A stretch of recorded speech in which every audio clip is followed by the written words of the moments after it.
కోనసీమ జిల్లా కొత్తపేట నియోజకవర్గం ఆలమూరు మండలం చింతలూరులో జరుగుతున్న ఉమ్మడి ఉభయ గోదావరి జిల్లాల ఆరాధ్య దైవమైన శ్రీ నూకాంబిక అమ్మవారి జాతర ఉత్సవాలు మూడో రోజు అయిన ఆదివారం ఉగాది కావడంతో భక్తజనం పోటెత్తారు. ఉదయం నుండి అమ్మవారికి మొక్కులు తీర్చుకునేందుకు ఉమ్మడి ఉభయ గోదావరి జిల్లాల నుండి వేలాది మంది భక్తులు రావడంతో కోలాహలం నెలకొంది.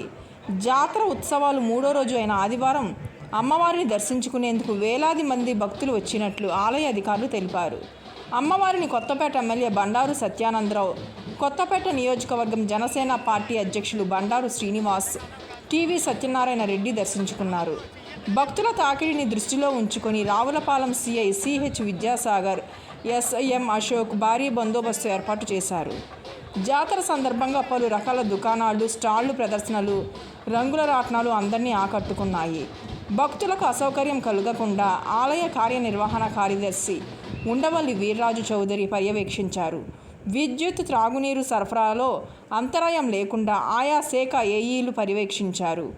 అమ్మవారిని దర్శించుకున్న వారిలో ప్రముఖ పారిశ్రామికవేత్త ఒంటిపల్లి పాపారావు, సర్పంచ్ సంగీత సుభాష్, ఈదల నల్లబాబు, సలాది నాగేశ్వరరావు, వంటిపల్లి సతీష్, సూరపరెడ్డి సత్య, సలాది జయప్రకాష్ నారాయణ, జేపీ రామానుజుల శేషయ్య, అలాగే పలువురు నాయకులు దర్శించుకున్నారు.